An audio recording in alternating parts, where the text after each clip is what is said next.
वाहेगुरु जी का खालसा, वाहेगुरु जी की फतेह। दोस्तों, सिख कौम के लिए बहुत बड़ी खबरें निकलकर सामने आती हैं। एक वीडियो आप लोगों ने देखा होगा, व्हाट्सएप चैनल के अंदर हमने डाल रखा है, जहां पर एक निहंग सिख के साथ मारपीट की जा रही है। कल हमने एक वीडियो के अंदर बताया था कि निहंग सिखों के द्वारा एक यात्री की मारपीट की गई, वहां पर पुलिस ने निहंग सिखों को पकड़ लिया था उस मामले के अंदर।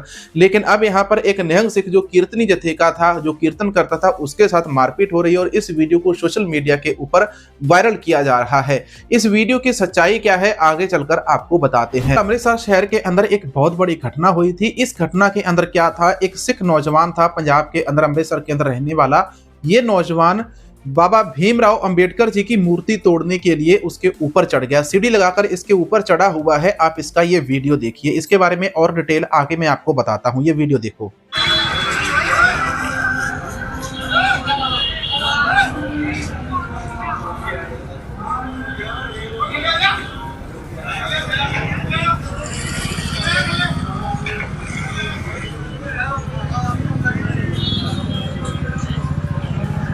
ये छोटा सा वीडियो क्लिप है जो आपने अभी स्क्रीन के ऊपर देखा। ये मामला क्या था, ये जो नौजवान था पहले ऊपर चढ़ा था, बाद में ये नीचे उतर आया। जब इसको बोला गया कि नीचे उतर, तो ये नीचे उतर आया। ऊपर ये हथौड़ी लेकर सीढ़ी लगाकर मूर्ति के ऊपर जाकर मूर्ति तोड़ने वाला था। अब इस नौजवान ये जो गलती करने वाला था, इस गलती का खामियाजा कहीं ना कहीं आने वाले दिनों के अंदर पूरे पंजाब को भुगतना पड़ता, पूरे सिख समुदाय को भुगतना पड़ता।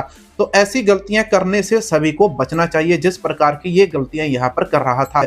लेकिन आप लोगों को ऐसी कोई भी ऐसा काम करने का हक नहीं कि आप कानून को अपने हाथ के अंदर ले। ये नौजवान कानून को अपने हाथ के अंदर लेने वाला था, लेकिन इसको समय रहते ही पकड़ लिया गया। तो ये अपडेट अमृतसर के साथ संबंधित थी। इस मामले के बारे में आपकी क्या राय है, कमेंट सेक्शन के अंदर दोस्तों जरूर लिखना है। दोस्तों, दूसरा मामला आपके साथ शेयर करेंगे कंगना रनावत। कंगना रनावत एक ऐसी खाई के अंदर गिरती जा रही है जहां से उसका बचना बिल्कुल नामुमकिन होता जा रहा है। वैसे भी कंगना रनावत को तकरीबन 60 करोड़ रुपए का घाटा पड़ चुका है। पहले ही उसने अपना घर बार बेचकर अपनी फिल्म के ऊपर लगाया था, इसलिए इस बेचारी के ऊपर अब तरस आने लग गया है कि लोगों के पास जाकर फंस चुकी है।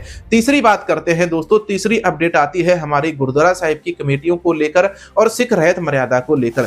सिख रहत मर्यादा के ऊपर दोस्तों श्री अकाल तख्त साहिब जी से एक फरमान, एक हुक्म जारी किया गया था, जो पूरी सिख कौम ने मानना था। लेकिन हमारी बदकिस्मती कि हमारी गुरुद्वारा कमेटियां इस हुक्म को नहीं मानती हैं। दूसरा हुक्म कमेटियों के लिए स्पेशल किया गया था कि गुरुद्वारा साहिब के अंदर कौन कौन सी कमेटियां हो सकती हैं और कमेटियों के मेंबर कौन कौन लोग हो सकते हैं। तो यहाँ पर गुरुद्वारा कमेटियों के जो मेंबर हो सकते हैं उसके लिए कौन नामजद हो सकता है, गुरुद्वारा कमेटी के मेंबर किस प्रकार के होने चाहिए, कैसे दिखने चाहिए, उनका नाम कैसा होगा, अमृतधारी हो या ना हो, इसके ऊपर श्री अकाल तख्त साहिब जी से ये जो हुक्म है, यहाँ पर आप स्क्रीन के ऊपर देखिए, ये वाला हुक्म जारी किया गया था।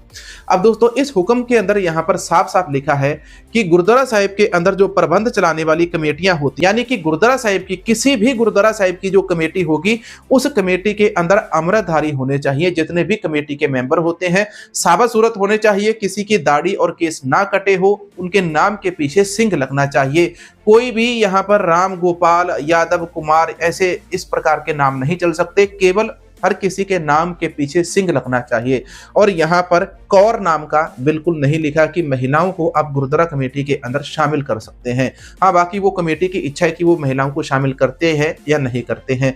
लेकिन दोस्तों, दिल्ली के अंदर गुरुद्वारा कमेटियां इन चीजों को नहीं मान रही है। गुरुद्वारा सिंह सभाएं जो होती हैं, ये सिंह सभाएं भी नहीं मानती हैं। दिल्ली के क्या, हमारे हर गाँव के, हर मोहल्ले, हर जिले, हर शहर के अंदर यही चीजें चल रही हैं, जहां पर गुरुद्वारा कमेटियां इन बातों को नहीं मानती। गुरुद्वारा कमेटियों के जो मेंबर होते हैं वो अमृतधारी नहीं होते। अब जो गुरुद्वारा कमेटी का मेंबर अमृतधारी नहीं है, तो कृपया उन सभी को अमृत छक लेना चाहिए और गुरु के सिंह सचकर तभी वो गुरुद्वारा कमेटियों के प्रधान बने, जिस प्रकार से यहाँ पर श्री अकाल तख्त साहिब जी का हुक्म दिया गया है। तो वो कमेटी ही किस चीज की कमेटी है? जो कमेटी अपने ही गुरु के बताए हुए हुक्म को नहीं मानती, तो वो दूसरों को क्या निर्देश देगी?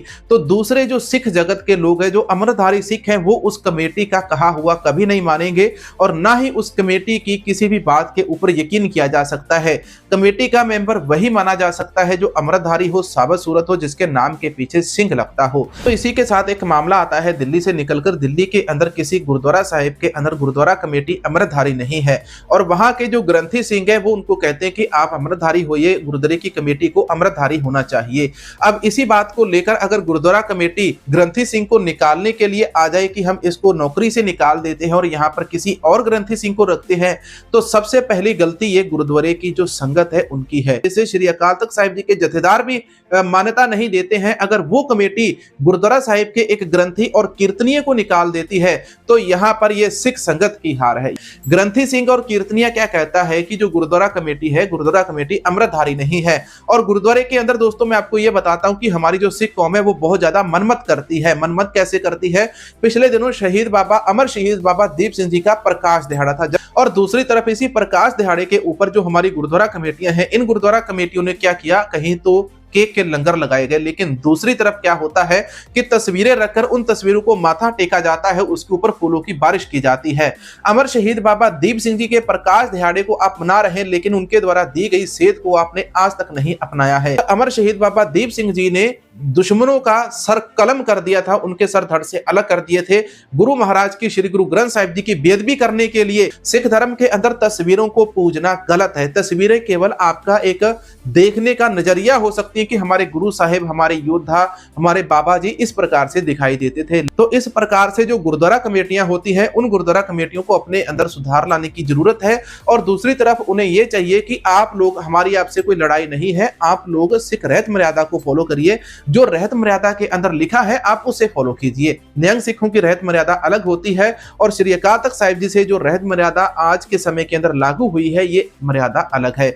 दोस्तों अब दूसरी बात करते हैं। ये फिल्म पहले ही हफ्ते के अंदर पिट गई। कंगना रनावत ने जब तक बीजेपी को ज्वाइन नहीं किया था तब तक कंगना रनावत अच्छी एक्टिंग भी कर रही थी। जब तक ये पॉलिटिक्स के अंदर नहीं आई थी तब तक ये अच्छी एक्टिंग कर रही थी, इसकी फिल्में अच्छी जा रही थी। और ये सारी दुनिया को पता है कि जब से इसने बीजेपी पार्टी ज्वाइन की है तो ये तब से सुपर फ्लॉप हो गई। लेकिन अब इसकी इमरजेंसी फिल्म, एक तो पहले घाटे के अंदर गई 70 करोड़ के, दूसरा इसके ऊपर अब एक चोरी का, कॉपीराइट उल्लंघन का मामला दर्ज हो गया है। और जो मामला कॉपीराइट का आया था, ये मामला था राष्ट्रकवि रामधारी सिंह दिनकर के साथ जुड़ा हुआ है। इमरजेंसी फिल्म के ऊपर आरोप लगाया गया कि फिल्म के अंदर दिनकर की 26 जनवरी 1950 को लिखी गई कविता जनतंत्र का जन्म की लाइन सिंहासन खाली करो कि जनता आती है, वो बिना इजाजत इस फिल्म के अंदर इस्तेमाल किया गया। पर अपडेट जो आती है ये आती है हमारी हिमाचल वाले या हरियाणा वाले उस वायरल वीडियो के साथ संबंधित, जहां पर यह बोला जा रहा है कि एक निहंग सिख को मारा पीटा जा रहा है और वहां पर चैलेंज किया जा रहा है कि ये पहाड़ी लोग, सिखो तुम्हारी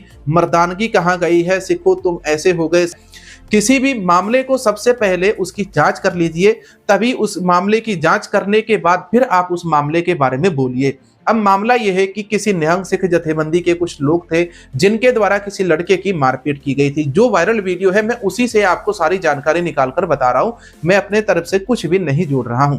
उस वीडियो के अंदर जिस लड़के को पीटा जा रहा था उससे यह पूछा गया कि हाँ भाई, तुमने जिस लड़के को पीटा था क्या वो बच गया?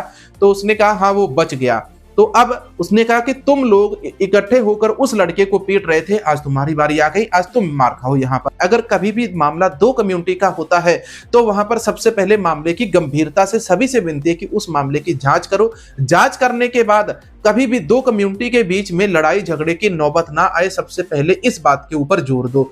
दूसरी बात ये कि अगर लड़ाई झगड़ा हो ही जाता है तो एक के साथ एक की लड़ाई होनी चाहिए और ग्रुप की ग्रुप के साथ होनी चाहिए। दोस्तों एक और अपडेट आपको मैं बताना चाहता हूं। श्री अकाल तख्त साहिब जी के जथेदार जी के द्वारा यह संदेश दिया गया था कि सिख कौम के जितने भी गुरुद्वारा साहिब हैं, किसी भी गुरुद्वारा साहिब के अंदर किसी भी मंत्री को, किसी भी प्रधान को सिरोपाव देकर सम्मानित नहीं किया जाएगा। लेकिन आज के समय के अंदर दिल्ली के अंदर जो इलेक्शन चल रहा है, यहाँ पर गुरुद्वारा साहिब के अंदर लोगों को बुलाकर बहुत सारे ऐसे लोग हैं, पार्टी वर्कर है, जो दूसरे वर्करों को सम्मानित कर रहे हैं। ये सारा काम सिख रहत मर्यादा के विपरीत जाता है।